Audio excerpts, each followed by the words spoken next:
இப்போ எப்படி இருக்கு பார்க்க? என்னமோ இப்போதான் விடிஞ்ச மாதிரி எழுந்துக்கிறது, குதிக்கிறது, தாவுறது, பாயுறது. நிமித்திடணும், தொடுவை நிமித்திடணும், நிமித்தி விட்டுடணும். அடங்கலைண்ணா அடங்காத பிள்ளைய நிமித்திடணும், காலை நிமித்திடணும். சைடு கண்ணில் தானே பார்க்குறேன், சைடு கண்ணில் தானே பார்க்குறேன்.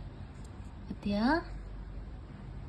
பத்தியா திருந்தல அப்போ கூட நீனு சைடு கண்ணில் பார்த்துன்னு இருக்கல.